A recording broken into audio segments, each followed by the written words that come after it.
Is financial literacy important for women? The answer is absolutely yes.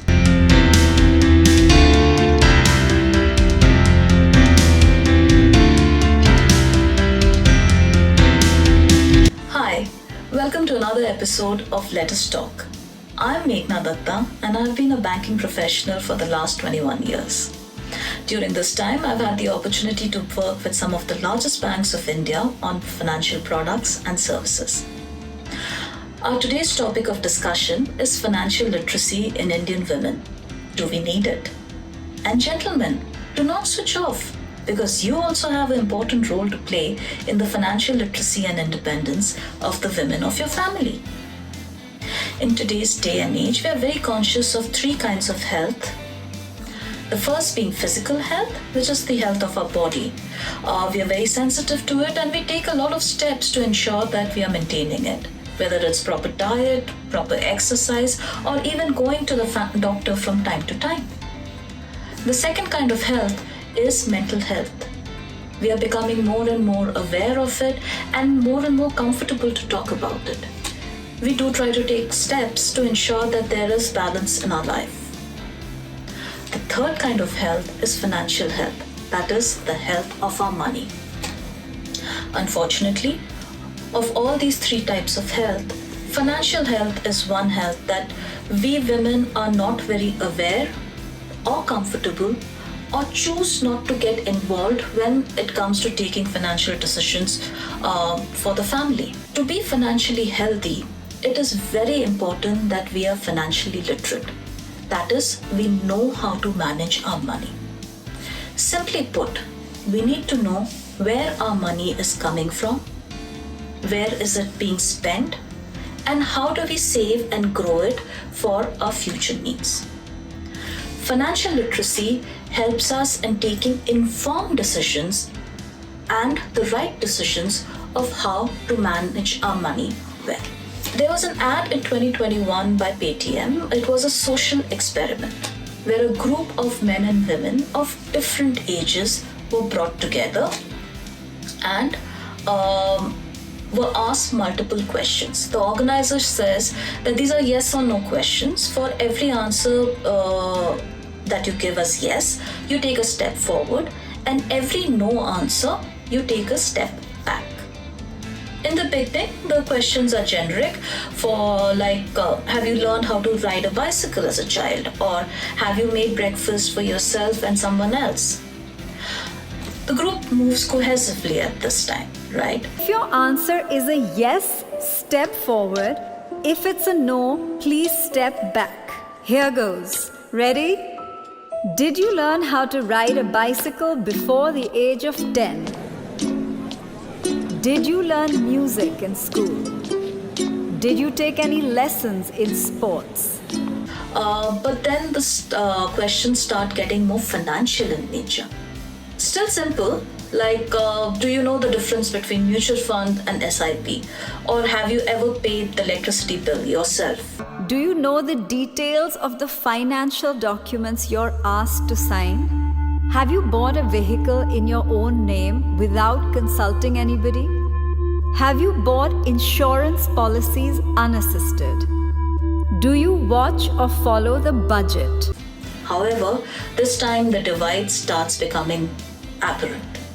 By the end of the questions, most of the men were in the front of the room, while more than 80% of the women were at the back of the room, and some of them even behind the start line. Sadly, this ad is not an exaggeration.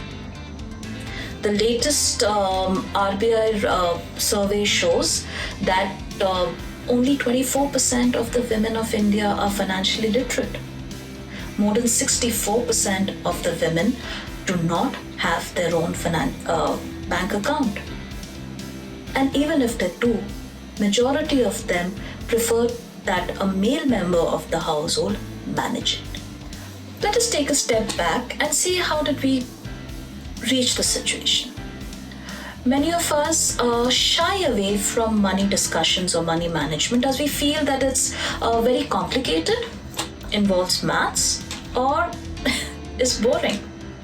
Many of us have also been brought up in households where we have been told that women are not capable of taking complex decisions such as money, which is surprising given that many of the financial institutions of the world today are managed by women.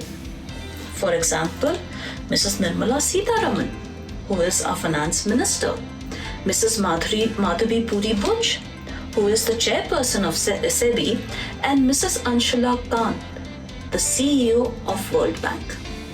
Sadly, these examples are few and far in between. Our education system today also does not give us the fundamentals of money management while we are in school. Even if our husbands or fathers try to teach us, the basics of money, many of us get confused with the jargon and give up too soon. Is financial literacy important for women? The answer is absolutely yes. In today's day and age, where women are expected to be equal and contribute equally as men, we need to be very aware of our finances, the basics of money management, and how to invest the same for our future needs. A financially literate wife or daughter is a great support for the husband or father who currently is struggling to manage these decisions for the family. It is essential to become financially literate despite your gender, age, place, or lifestyle. So how do we become financially literate? While there are many aspects to finance, you can start with mastering a few essential and basic concepts which will give you a better understanding and more confidence to have a significant say in the financial decisions of the family.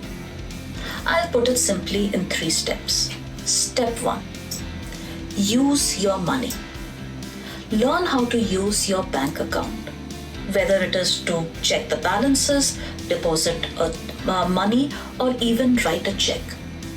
Learn how to use the digital channels such as net banking and mobile banking. Whether it is to, again, check balances, ask for a statement, or even pay a utility bill. Learn how to transfer money from one account to another digitally. And yes, very importantly, learn the ways of banking safely, whether physically or digitally. Step number 2. Know your money. With this, I mean know where your money is, how much money is coming into the family per month, and how much of it is getting used up.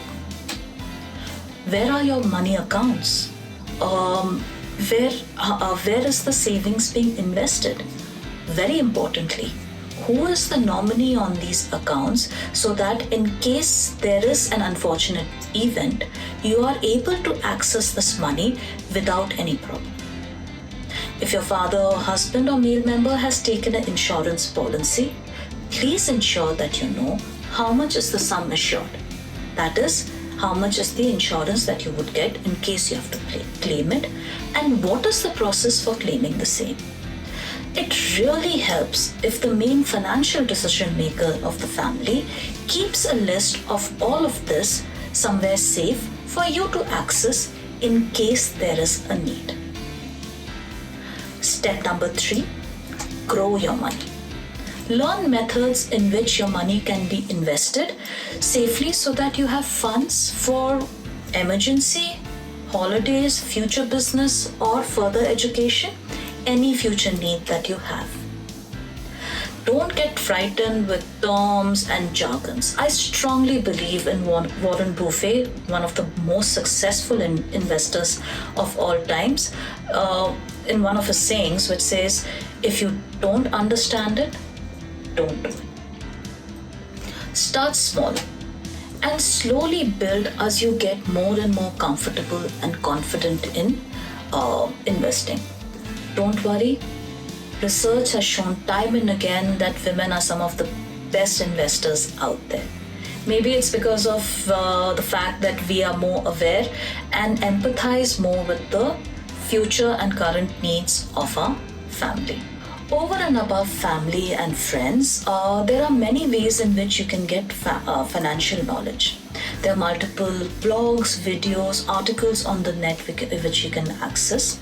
In fact, the Reserve Bank of India has also put up a load of simple videos for women to gain financial literacy. It is also very important that we do not shy away from talking about money in front of our family. We also need to ensure that our sons and daughters are aware of the basics of finance early in life. One of the simplest ways of doing this is to open a kids account for them and allow them to operate it. Make sure that your daughters are aware of financial concepts and managing money. It is almost as important as learning self-defense in today's day and age. In the end, I would like to say that we all crave for security and freedom for ourselves and our family. Financial literacy can help us accomplish it. Let us be truly empowered, whether it is physically, mentally, or financially. Thank you so much.